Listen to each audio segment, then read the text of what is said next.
Good morning, everyone. Thank you for joining us today in this insightful workshop on IP infringement. I am Filippo Grassi, ISME's project officer, and before leaving the floor to our IP expert, Elio De Tullio, which will be the moderator of today's workshop, I'd like to give a short, brief introduction about the project IP for SME and the course in general, Unlock the Power of IP. IP for SME is a project supported by EWIPO, the European Union Intellectual Property Office, and Ideas Power for Business. It is financed by the European Commission and it is aimed to create awareness of the importance and the strategic use of intellectual properties for small and medium size enterprises to let them build their competitive advantage through their intangible assets. The core of this project is the development of the course Unlock the Power of IP, which is a free of charge course formed by 5 workshops. Today, we are gonna focus on IP infringement. This is our 3rd workshop. So mark the calendar for the last 2 workshops that will be held on September. This course is aimed to raise awareness on the importance of IP to build a strategic advantage for SME. The past workshops are available on our YouTube channel. I will share the link with you in the chat. And after the end of this workshop, you will receive. We will provide you with the links of the recording. Now I leave the floor to our IP expert, Elio De Tullio. If you have any questions or doubts during the workshop, feel free to write it down on the chat. I will collect and send to the moderator. Thank you very much. Thank you, Filippo. Welcome, everybody. As you probably already know from the other webinar, the past webinars, my name is Elio De Tullio. I'm the founder and managing partner of De Tullio & Partners. We are an intellectual property tech law firm based in Rome, Italy. And I'm a member of the board of ISPE since 2015. And I'm following this project since De Tullio & Partners is partner of IP for SME, the EU IPO project, of which this is the 3rd webinar. So we are very happy today to have 2 distinguished guest speakers. The first one is Claudio Bergonzi. He's a director, intellectual property, global enforcement from Alibaba. And the second one is Ray Lei Zhao, partner and attorney at law at Unitaria. And of course, feel free after the questions, before starting your answers, to introduce yourself and to add other information about your background and your experience. IP infringement is a global issue. We had in the past some different dynamics from those that are we are seeing now in the even on the web. Of course, let's say the infringement on the physical world is still there. Is not a solved problem, but of course now the focus is pretty much on the online infringement. So that is why the involvement in the discussion of the marketplaces and the e-commerce platforms is very important. So the dynamic is, of course, among right holders. That sometimes are involved in, let's say, enforcement actions in order to remove goods from listings if they are online, or seize goods at customs if they are offline. On the other side, of course, there are intermediaries And of course, I will also ask, in particular, Claudio Bergonzi to about if there are some new developments further to the Digital Service Act for Alibaba.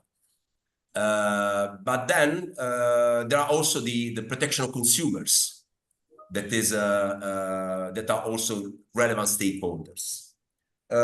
In all this, let's say,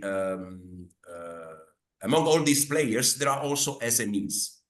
SMEs are very much, they are confident to sell goods online. Of course, let's say, high quality SMEs would like to be quite free to promote and sell products online and also offline.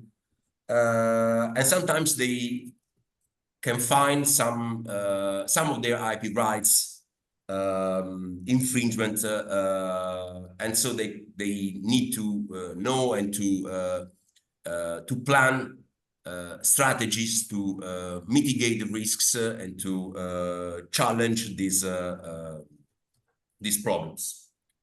So this is the only part of the problem we are going to face with today. One of the countries that is pretty much involved in this discussion is China, of course. That is why we also have René Zhao, who is an expert attorney at law at global level, but in particular focused in China. In Italian, is based in China. And I will start with Claudio, without further ado. And so, Claudio, how do you see the situation now in general for the e-commerce, the online transactions, and what are the actions that Alibaba has implemented in order to prevent IP infringements? We know that it's an old story. So Alibaba started to take care of intellectual property since a long time. And and what are the remedies offered to SMEs, to right holders, to remove and to prevent online infringement, to remove infringing goods? Thank you, Elio, and thanks to Ismay for inviting us. Good morning, everyone. Claudio Bergonzi. I'm Director of Global IP Enforcement for the Alibaba International.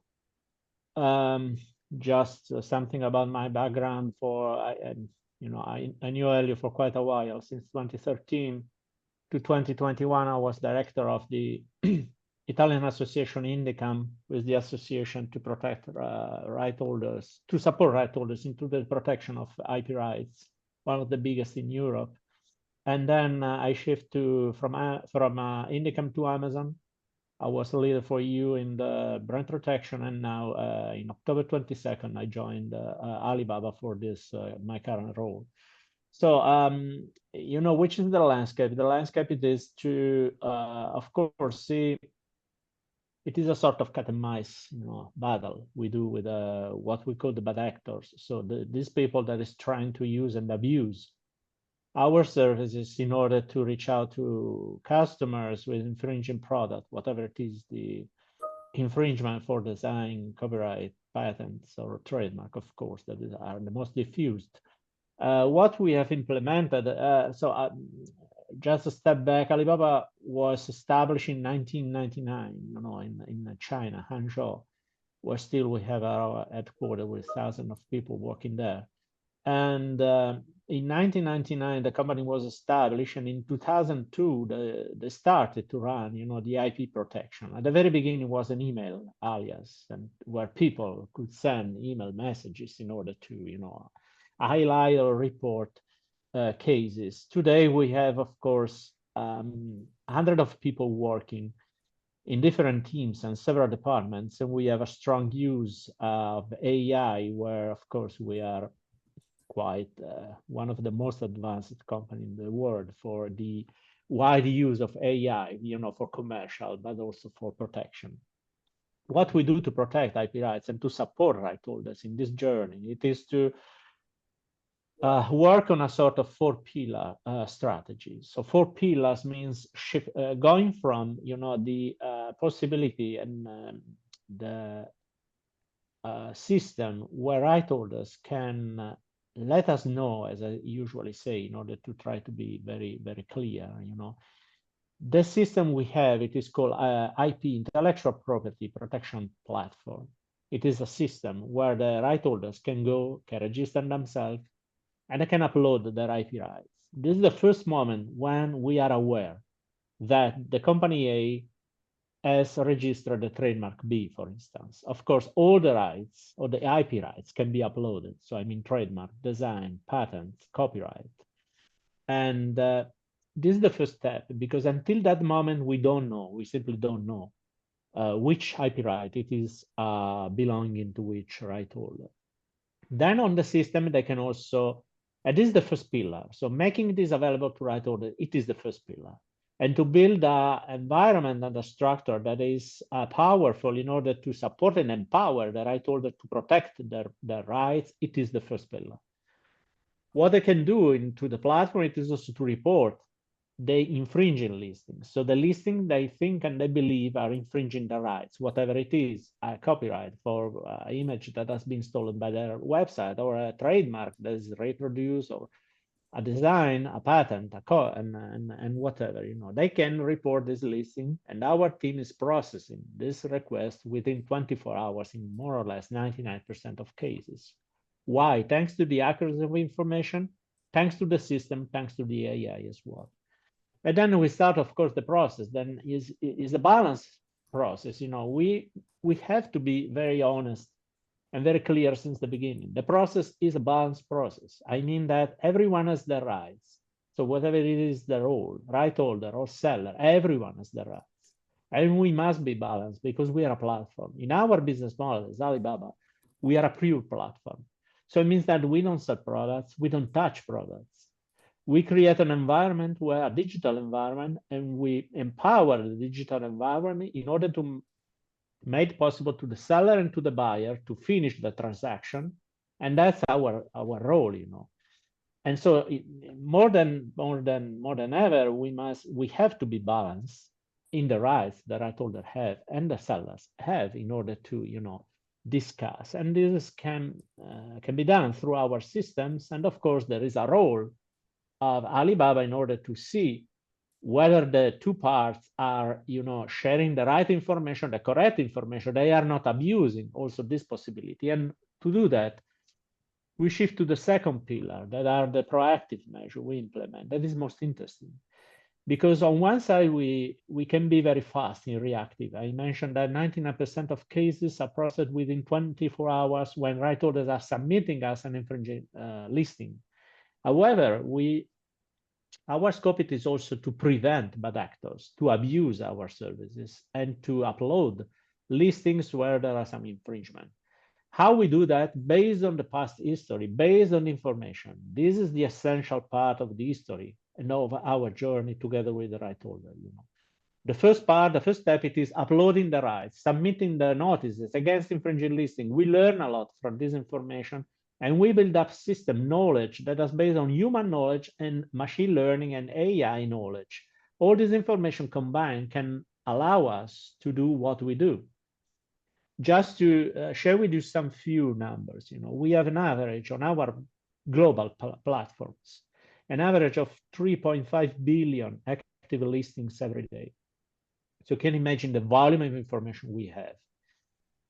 And we can do an average of 30 billion scans per day on our platform. It means that our pages are scanned 10x the number of the listings we have. However, the scan, it is the algorithm plus human review going to scan, the 3.5 billion listings. Without the correct information, without the right information, the machine, the human cannot perform. So that's why, based on information, we can do this proactive. And the proactive, it is the core in order to keep bad actors away from our platforms. This is not enough. So that's why there is also a third pillar, that is online to offline.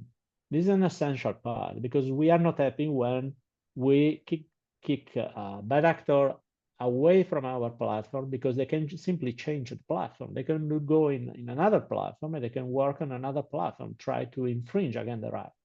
So that's why we activated a long time ago collaboration with law enforcement, of course, in our own country first, in China. But then we expanded the cooperation in Europe, in the United States, where we work closely together with the law enforcement, with Guardia di Finanza in Italy, Europol, Interpol, IPR Coordination Center, Homeland Security in the US. Whatever we identify a risk and a problem, we go and we work with the local law enforcement. Of course, respecting the regulation protecting sellers, regulation protecting right holders, regulation imposing us as a platform and a digital operator some duties and some limits, of course. But this online to offline, it is essential. We usually do cooperation based on inputs coming from right holders. In that case, an average of 2,000 cases per year work with the police in China are leading to more or less an average of 2.5 thousand people arrested, and usually also, seizure of plants, manufacturing plant, distribution center, and whatever. So the scope it is to keep them out from the business, not just from our platforms. And the last pillar, it is the cooperation. We have to raise the awareness. We have to raise the cooperation. We have to interact one-to-one, one-to-few, one-to-many. This is what we do today, for instance. Sharing all this information, it is essential. Thanks to this sharing and collaboration, we also adapted our system to the different companies and to the different latitude and also to the different kind of infringements.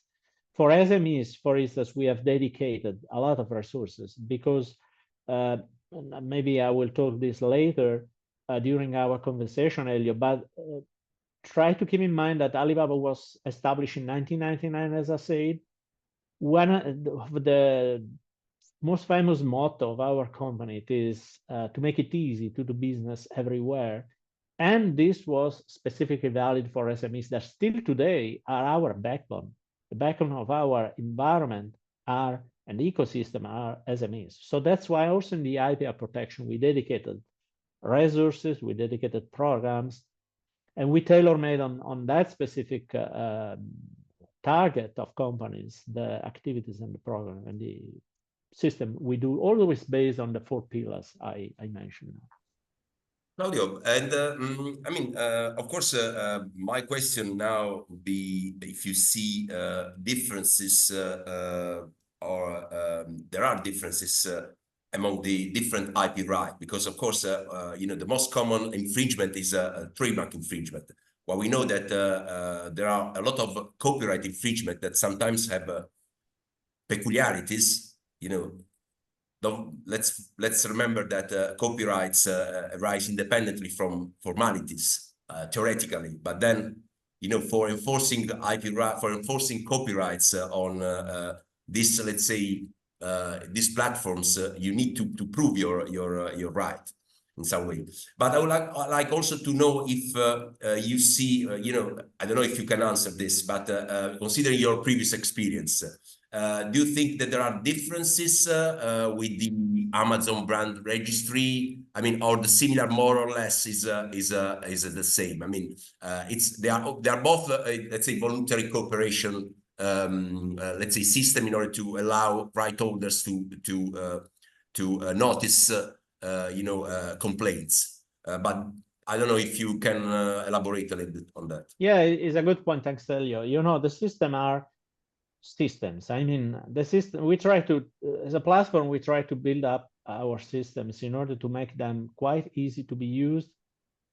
But also what you see as a right holders, it is just the front page, let me say. What is behind the system? It is a complexity of teams working on a brand protection. I remember the first reaction I had shifting from INDICAM, so the association working with right holders, to a platform, was touching with my hands the huge complexity behind the brand protection into a platform. There is not a team dedicated. There is a lot of teams dedicated because we try to identify every single slice of the IP protection and the IP infringement in order to address this specific slice. In some cases, this is not black and white, the infringement, it is gray. And into the gray, we need to navigate and to work. So that's why we share every day, and we learn every day, and we try to be better tomorrow than we are today. So the system are systems. It means that behind there is a strong use technology, strong use of human understanding. So that there is no big difference. You know, from a conceptual standpoint, there is no difference between the rights for us: trademark, design, patent, copyright. We protect all the rights because we understand that there are several layers of infringement, even into the same listing. This said, of course, the protection, the enforcement, the proactive measure that can allow us to better protect the IP rights are different right from right, but it's quite easy to understand. So let me explain this a little bit. AI role. Today there are too many magicians into the room, let me say. So the magicians are telling, oh, today we have AI. Oh, we have the strongest image recognition into the world. We can solve everything based on image recognition. Believe me, this is not true. This is not true because actually the history is totally different. The history is based on every single piece of information that we can add to the system. So that's why in some cases, keywords that are text are working much better than images. But not because the technology, because still the sellers are using keywords in order to attract people and to vehiculate their infringement. So that's why text recognition is not so sexy as an image recognition, however, is performing very good. So this is also why in some cases, someone can think about the fact that trademark are much more protected than, for instance, design, because the design is more based on images and trademark are also based on text. This is not because the technology or the level of protection it is higher for the platform than for images, for design, but this is because the way to vehicle the infringement it is different case by case. So this say trademark infringement, of course, what we need to have it is a clear identification of what is the right, where is the infringement. So this is the first step. The second step, it is to exactly help us to understand where is the infringement and what kind of infringement. And in this case, we are, having more or less we are having a path as a platform. So the shift going from the lower level of complexity, it is trademark infringement, because we have a biggest history, because right holders have a biggest history, because there are biggest cases, because it is clearer in some cases to understand. This is the trademark A registered on new IPO. This is the trademark corresponding trademark on the listing, and the right holder registering the trademark A say, look, guys, this listing is infringing my right, but this guy is not the right trademark owner. Okay, I can understand. This is more or less white and black. Okay. Then we have design, where there are some complexity, adding some complexity in the case of course, we need to exactly identify with the support of the right holders where is the infringement into that specific product. This is adding a little bit of complexity. When we enter into the patents, this is the highest level of complexity. On that case, what we ask that is complex also before the court. Yeah, sure, yeah, and that's why we ask right holders, please come with us, with someone else, a third party, identification that this product you claim on our platform, it is infringing your patent. So court decision, whatever you can bring to us, this is empowering us to decide, because otherwise we don't have knowledge. We don't have enough experience, because we cannot understand, we cannot evaluate whether or not this is a patent infringement. And this is an essential step to keep in mind. This is not a way to take time, because some right holders, very few, and even less today, but very few right holders are still saying, oh, look, guys, you are putting on our shoulder more responsibility and more duties. Yeah, but when it comes to decide whether a design is infringing another one or a patent, this is a lot of complexity. So that's why we ask, please help us to help you with better information, because everything is based on information. So I hope to have addressed your question. Yes, of course. Claudio, I will leave another question for you afterwards, because now I would like to listen from Rei Zhao, his experience as a litigator, as a attorney at law in China. Of course, you can link to what Claudio was saying regarding online enforcement.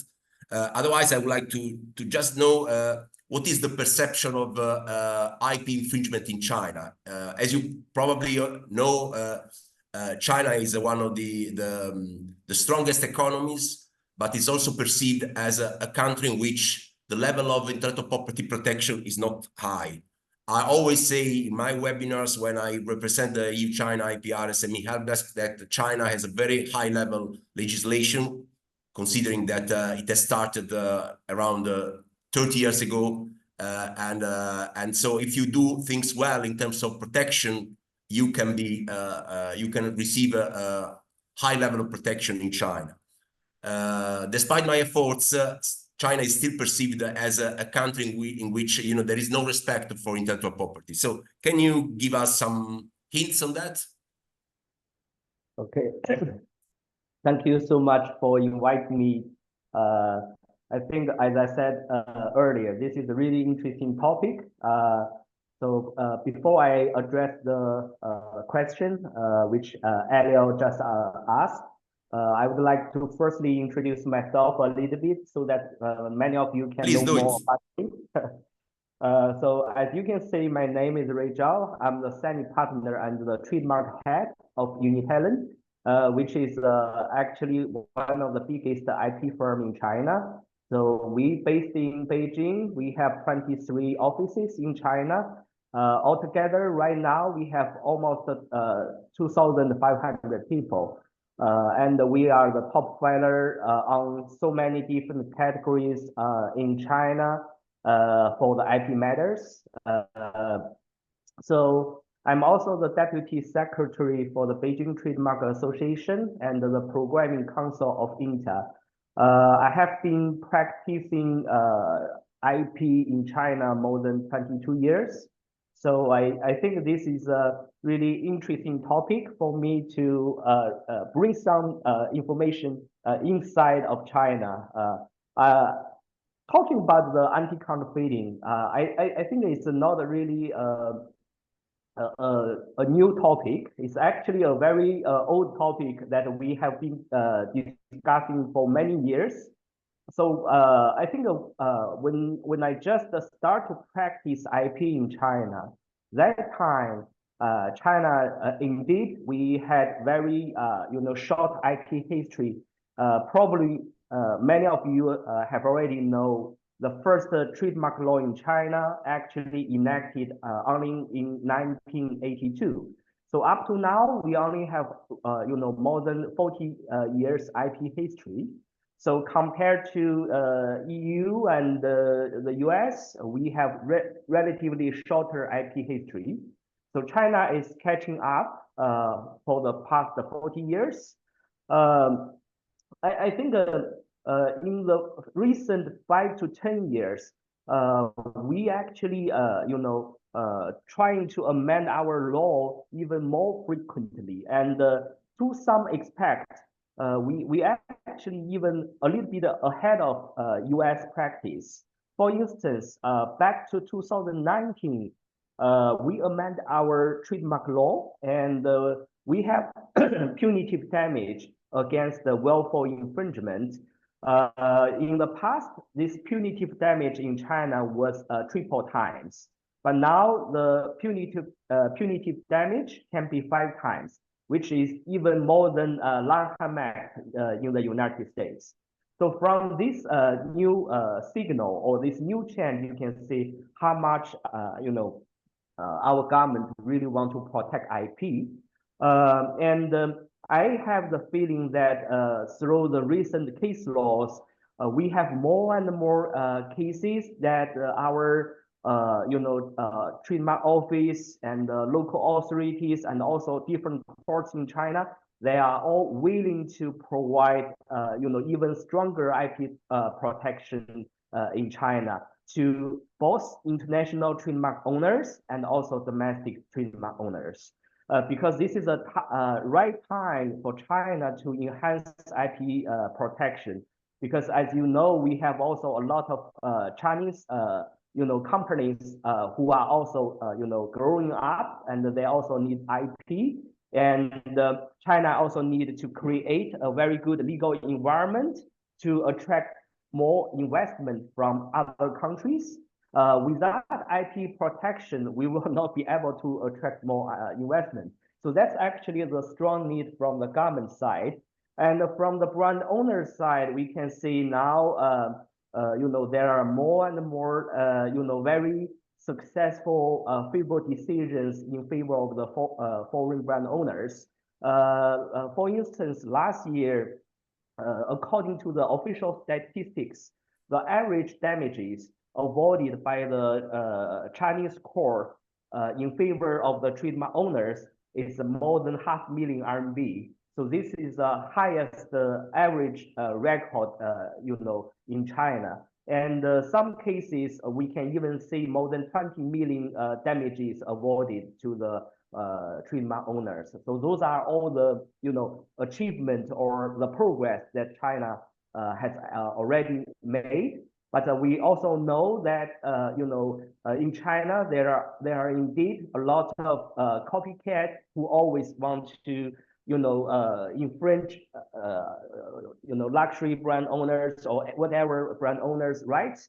So that's, kind of the next step that we can provide, equal protection to everyone to cover every single, brand owners and also in every single provinces in China, because the country is so big. Some regions we have very good experienced courts and judges, but that not apply to every provinces, every cities in China. But that's something we need to further work on that. And I have full confidence that, we will have better and, better protection in China. Yeah.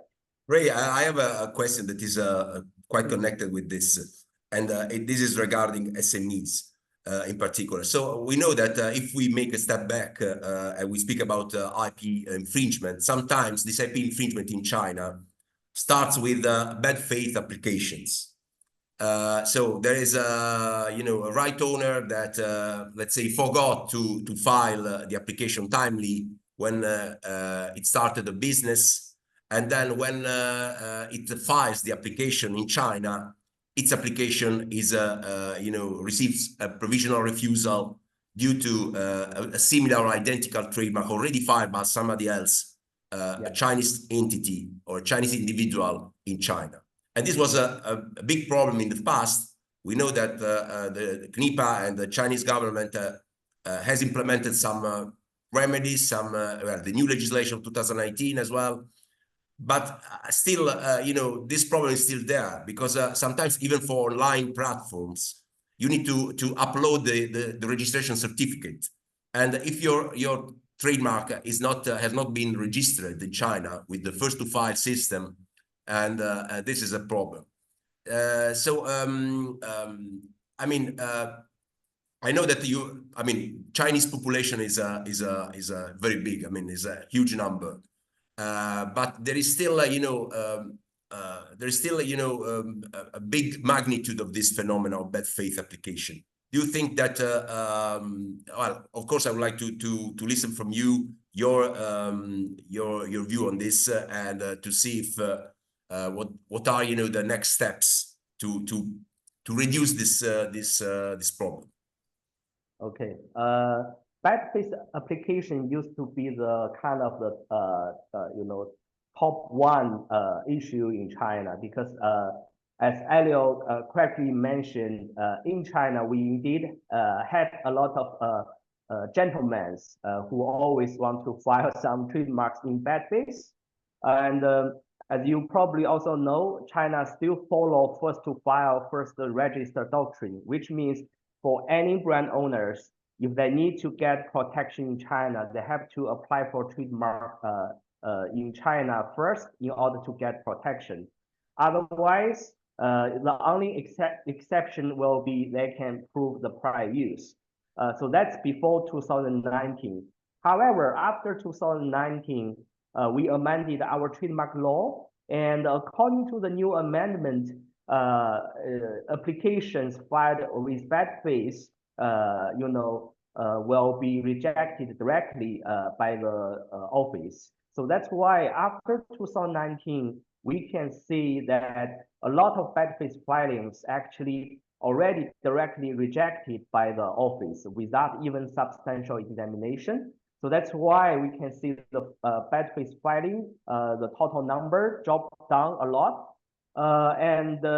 My first recommendation for many brand owners is always try to register your mark in China as early as possible, because the filing number in China is really incredible. For instance, last year, more than 7 million new applications filed before the Chinese trademark office.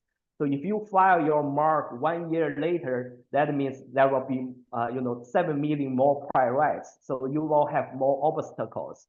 Another recommendation will be when you have any connections with any Chinese partners, no matter at whatever events, exhibitions, or you are engaged in any potential business negotiations, try to sign NDA and agreement with the counterparty from China first, in order to prevent them from in the future applying for your trademark. So that's another very necessary step to take, because you never know who is the bad guy or good guy.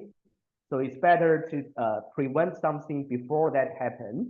And the third recommendation will be, if possible, when that really happens, you can also try to collect all the possible evidence, like the prior use evidence, or if the bad faith filer, they file a lot of applications in the same time which belong to different brand owners, that can be all considered as a bad faith evidence. Then you can take either opposition or invalidation actions to oppose or invalidate their mark as a remedy.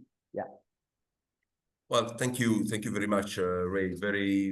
Very instructive response. And we do hope that there will be further, let's say, implementation of your I would say of your practice rather than the legislation, because the legislation now is quite high-level legislation, but sometimes I would say the practice of CNIPA together with the practice of some courts are not aligned with the legislation. I mean, there is still let's say an interpretation of some rules that is still not really I would say harmonized, not really consistent according to our experience, of course. But I will come back to you with this afterwards, because I would like to now to ask Claudio. Well, we are now focusing a little bit more on SMEs. You already mentioned SMEs, and now the SMEs. The number in the European Union is very high. The European Commission has launched several programs to support SMEs at any level. Of course, there are EU fundings, Horizon 2020 for the world of research. Then, of course, there are in terms of intellectual property, there is the SME fund. Probably you know this measure of supporting SMEs. Now it has been recently suspended, but it will start again in September. So for the SMEs that are listening to this webinar, consider that you can receive a reimbursement starting from September again, according to the UIPO SME fund. But back to Claudio and Alibaba. What are the suggestions you can give to SMEs to be ready to enforce their IP rights on let's say, marketplaces, and in particular on Alibaba? Do you think that, I mean, I assume that in your IP platform, you have guidelines. So probably this is the right, let's say, the right place where we can spread the message. Yes, right. Thanks, Elliot. This is a very good point.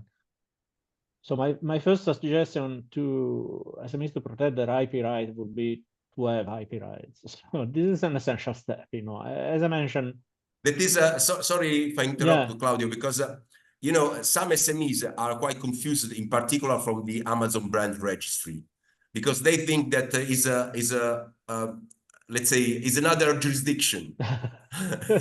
Yeah, and as you know from the tutorial, you know, it was clearly explained that it's not another jurisdiction. But sometimes, you know, it's a little bit misleading for SMEs, because SMEs are not like, you know, multinational with big, you know, IP offices, IP divisions. And so sometimes they are quite confused from this message. So sorry if I interrupted you. No, this is the point. You're totally right, and thanks for adding this. You know, the point it is exactly there. So first advice it is to have IP rights, and the second advice is, of course, our system are built, as I said, they are the first step into in our case 4-pillar strategy we identify to protect IP rights. That system are not, you're right, are not an independent jurisdiction, you know. The system, however, are the best way in order to enter into our systems, because behind what right holders see when they upload, for instance, a trademark certificate on our platform, behind on this, there are several processes, systems, programs that are working together in order to pick this information and to start to work on the connection between right holders A and trademark B. Until that moment, then of course, when a right holder A is uploading a trademark certificate B, we are checking, we are verifying, because we want to avoid and to prevent abuse. But until that moment, that the platform is totally blind, so we don't have any right information. We are not an independent jurisdiction. The system, however, it is connecting all the dots, and believe me, are many dots. Still every day I discover some new dots into my company, because every single dot connected can, you know. So just to be clear with the message, you need, if you are an SME, you need to register your IP right before the competent IP office before in your you country. you need to apply and to register somewhere, you know, UIP or USPTO, whatever it is. CNIPA in China is essential. Of course, you need to register your IP, because without IP, unfortunately, we cannot take any decision, because as I said, we need to be balanced. So when we still have today right holders, small and medium companies, coming to us and say, look, guys, I saw this listing. Oh, this listing is reproducing in some cases, there are a lot of fantasy. You know, I heard directly some SMEs telling me, oh, I have the copyright on my brand. Yes, what you have, copyright or trademark? Oh, yeah, both. Yes, but which one you want to enforce? So, you know, this kind of education, it is essential. And the work we are doing today, the work done by the different bodies, the association, the so-called third sector, it is very important in order to diffuse this sense and try to clarify the steps. Then, of course, registering the IP, it is essential for us to be balanced. Without the IP register, we cannot act, because, of course, I can understand that this guy somewhere is infringing your right, but do you have a right valid there? No, okay, I cannot do anything, because I need to have to be balanced, because also this guy has the right to work on this in this case. Then, of course, we adapted, as I said, our systems, because you are right, Elio. The big companies have huge, in some cases, huge department to work on the brand protection. There is someone filing, there is someone managing litigation, there is someone managing the brand protection, there is someone engaging with external service providers that are monitoring the platform. So there is this huge number of people working to protect IP rights of that company, but this is usually for large companies. Into the small and medium, in our experience, the CEO, that is the founder, who is the designer, is managing the IP brand protection as well, you know. And we understand that his job is not protecting the IP right. His job it is to design furniture, for instance, because this is why he established the company. So that's some years ago, we tried to simplify the platform, and not just to make the platform easy to be used by the big company where there is specialized people, but also to make, you know, to ask less requirements to a SME to someone that is not practicing every day the brand protection and the IP rights in order to enter into the system and to upload the rights and sharing with us very few information. And this is what we call SIMP Ali, simplified Ali. But this is not enough. And we understood that in some cases also what for us, it is easy to be used for a founder, CEO, designer, and export manager into the same person, into a very small, medium company. This can be hard to manage. So we added in 2016, 17, I don't remember exactly, the possibility for small and medium companies to protect the rights in the easiest way as possible through a third-party service that we fund. So we make this service freely available to right holders. So we pay this service to that association that is running this system. I'm talking about the Market Safe program. So Market Safe has been an initiative by the International Anti-Counterfeiting Coalition. It is the biggest association into the world protecting IP rights and supporting companies to protect IP rights. What they established in 2016 or 17, it is a system called Market Safe. What is Market Safe? It is a portal that, it is a web page where the SME can enter and can simply copy and paste the listing they believe it is infringing the rights. And of course, they have to say, oh, this is infringing my trademark and this is my trademark. So stop, free information into a system. This was costing as a service. Alibaba is paying and is funding the first year. And the first year it is good for at least 3 good reasons. The first one, it is we make it really easy and straightforward for SMEs to report allegedly infringing listing, because in some cases it's not infringement, but in any case, okay, they report the listing, copy and paste on a portal, on a web page. The second one, it is we make very easy for them to try to share where is the infringement, because at the very beginning they say, oh, I have 10 trademark, and this is one shot. Then when they see a listing infringing, they go into the web page and they upload the listing. The third step, it is by the IACC and Anti-Counterfeiting Coalition to check whether or not the listing is infringing the trademark or the design or whatever, whether or not there is the signal, clear signal, etc. They manage all this exploration. They interact with the SME, say, look, guys, you shared that the listing is infringing your trademark, but I don't see any trademark. There is only copyright because there is your image. Oh, yes, this is my, yeah, but it's not the same. No, it's not the same. Copyright is this hand, trademark is this hand. Ah, okay, understood. No problem. We will report to Alibaba with the right reason code. So what is great here, it is simplicity, but then also all the process. Remember what I said, we have to be balanced. So both parties have the rights.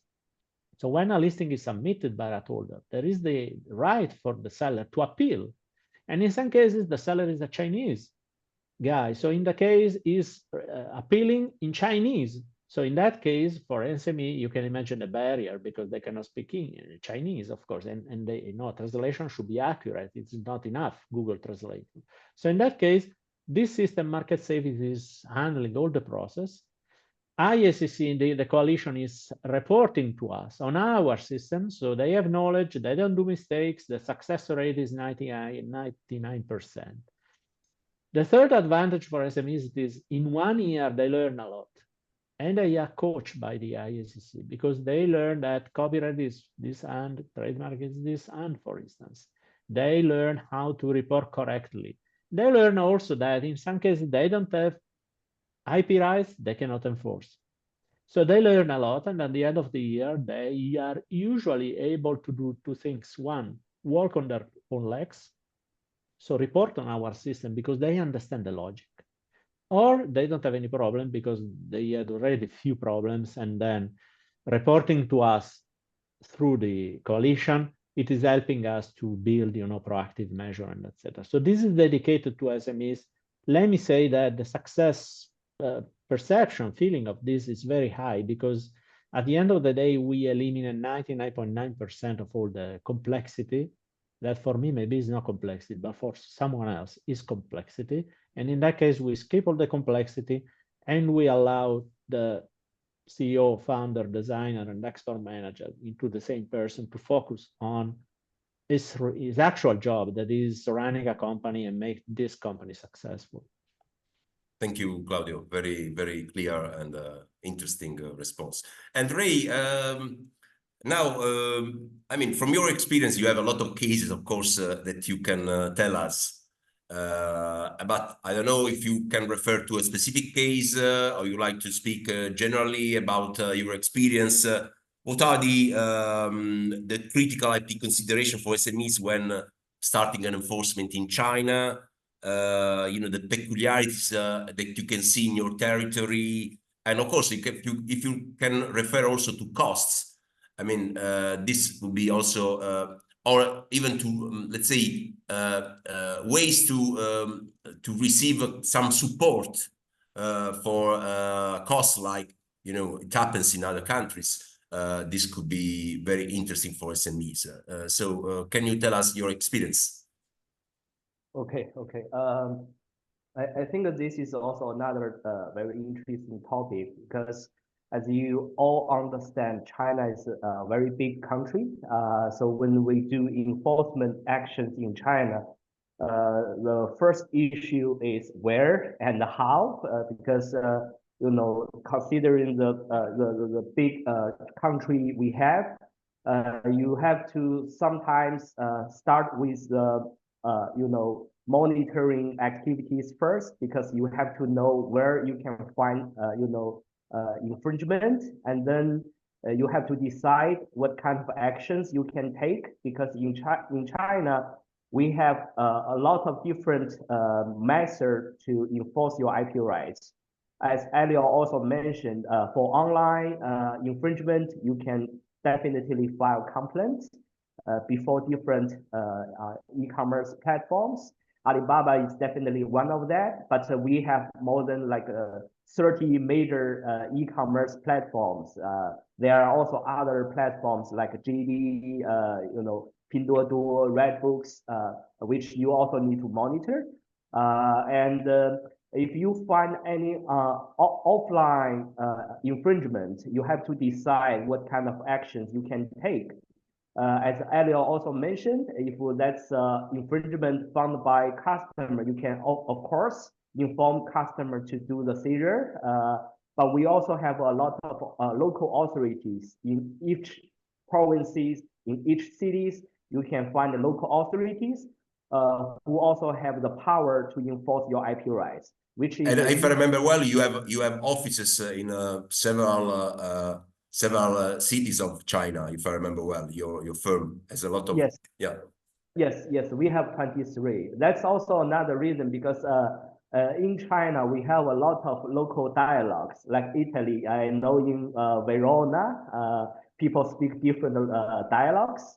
So in China, of course, we speak common language, Mandarin. But if that's really a city where local people prefer to speak local dialogues, it's better to send someone who can speak a local dialogue to do the local investigation, to know the full picture of the counterparty, and then take legal actions before the local authority, who can also communicate with the local officials by the local dialogues. So those are also very important.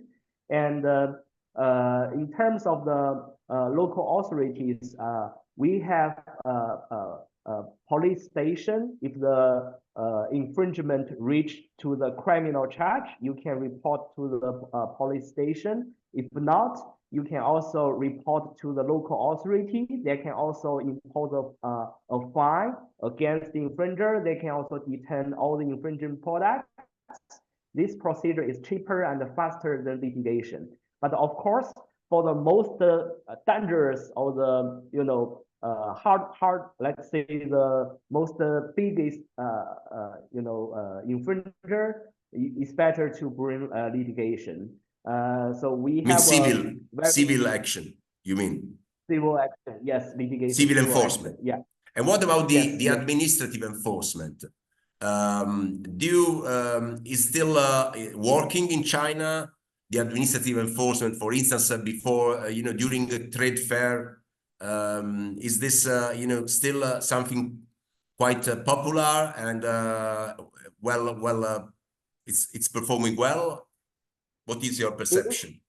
Yeah, it's still working very well. As I just mentioned, it's like a relatively faster and cheaper procedure because in China, for a lot of brand owners, they will not only face one infringer. A common case will be like they have to face a lot of different copycats, and then you have to decide which procedure you need to rely on. We have a famous Chinese saying, kill a monkey to scare all the chickens, which means if you see a lot of infringers, it's better to take most serious actions against the bigger one, which is a monkey. So that one, we should go for civil action. But for the rest one, it's not worthy to bring civil action because civil action, as you can understand, is more expensive. So it's better to bring those actions before the local authorities by the administrative way. We actually use this, channel a lot because this is a very useful and a very efficient way to enforce IP rights in China. Sometimes local authorities, they can also help you to get more evidence, like financial books of the infringers. If you can obtain the financial books during the seizure actions, it's a very good evidence for you to claim damages in the civil action. But if you do not take any administrative procedure, you will not be able to obtain their financial books. So that's a kind of benefit to bring administrative procedure. And we have also a lot of trade fairs in China, and at each trade fairs, local authorities, they will send some kind of representative on site at each trade fairs. You can file also a complaint on site. They can deal with some simple infringement matters, but for some like very complicated matters, it's always recommended to go to the court because local authorities, administrative bodies, they have relatively less experience than courts in China. Like some identical trademark or counterfeits that use identical mark, it's easy to determine that's trademark infringement. But for the similar marks, like we help Hugo Boss did one case against another company who used a number mark, which is called 8055. So that's a number mark. But if you write down 8055, it looks like false. So counterfeiters are very creative. Yeah, I mean for the counterfeits it's easy, but for the lookalikes, that's a little bit more controversial for the administrative body to decide. Then that's better to move to the court to decide. Yeah. Wow, thank you very much, Ray. So last round, so we have listened from Claudio the 4 pillars of the IP protection platform of Alibaba, the 3 steps for the use of the AICC website, the 2 lessons learned from SMEs. Now, one takeaway message. One takeaway from on my side, it is to be very, very accurate into the due diligence. I mean, the first due diligence will be exactly to protect the products. I mean, the product is for me rights. So I mean, and into the countries region where this could be interesting for the company to go or to place the products, even on now, maybe into the future, and also to work, trying to, I don't say to prevent, because of course there is this balance, but between registration and use, of course, but try to exactly evaluate region by region, legislation by legislation, how it is working in order to exactly understand what can be done. Because when the problem is there and the solution are not in advance, the problem cannot be solved, or it is costing a lot, or it is super complex. The second one, it is to work on the accuracy. I can understand in some cases that in many cases, in all the cases, the business of the company is not to file or to protect rights. However, the accuracy is an essential step in order to exactly understand what can be done and what cannot be done. And last but not least, but this is also valid for big company, honestly, it is to exactly understand how it is working into the region where they focus the attention. Because if you work in China, you have to understand exactly how it is working in China. In some cases, still, we have also large company asking us something that in China, according to the e-commerce law and the court decision, is not allowed to do for a platform, simply. But this is a signal of a lack of knowledge of that specific country, but not just because China. That could be valid for Brazil. This could be valid for wherever, you know. It is an essential step, again, to assess exactly how it is working there. Simply because we are Italian SMEs or French SMEs doesn't mean that in China this will work as in France, as in Italy, because this is not true. This can get a lot of frustration. This can get a lot of misunderstanding and misalignment. Oh, you don't do that because you protect Chinese salad. This is something they tell us. But simply because we respect the current local legislation doesn't mean that we have an unbalanced approach. Thank you, Claudio. And for you, Ray, of course, a final remark. And following what Claudio was saying, I would like also to ask you the role of IP practitioner, I mean, IP lawyers, because sometimes it's not only a role to assist SMEs, but sometimes it is a role, as Claudio said, of raising awareness of SMEs. Of course, we do a lot of pro bono. Even we are in the list of pro bono of UIPO, as you probably, with Unitalen, do some pro bono. But this is, sometimes we do, let's say, we raise awareness of SMEs and we try to multiplicate the message that being assisted by IP practitioner is something that can make you save money, not spend more money. Because, you know, in the medium long term, you are going to save money. So Ray, would you like to comment on this? And of course, this is your final remark. Okay.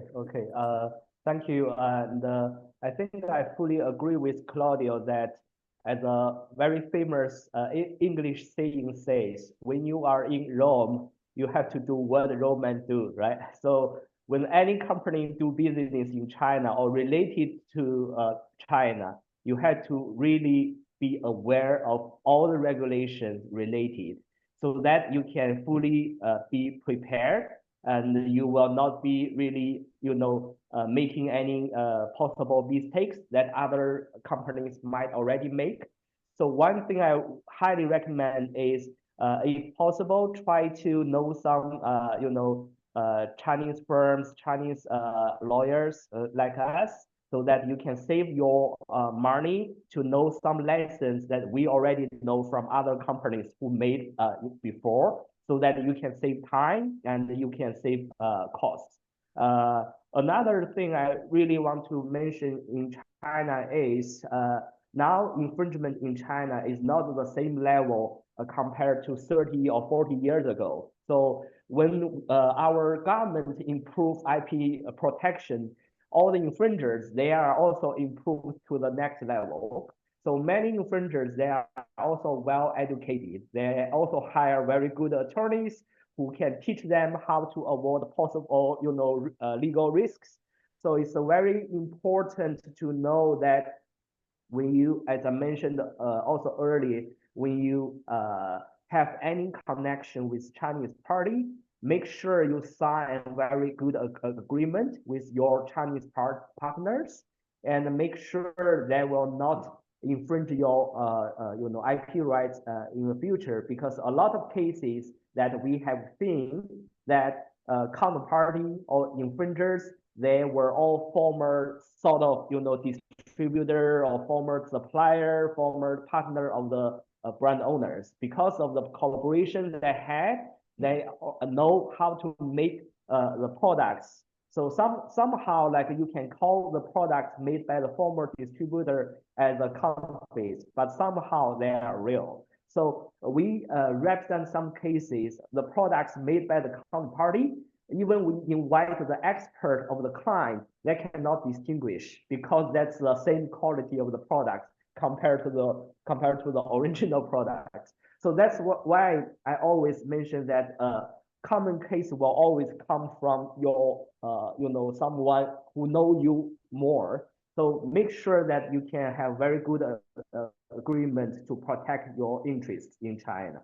And last but not least, I'm always very optimistic. I think we, as Elio mentioned, we have some kind of something we need to make further progress, but I do believe we have the common value, and we also know that this will be something we can achieve in the future. So your IP rights can be definitely protected in China. So do have that confidence with you.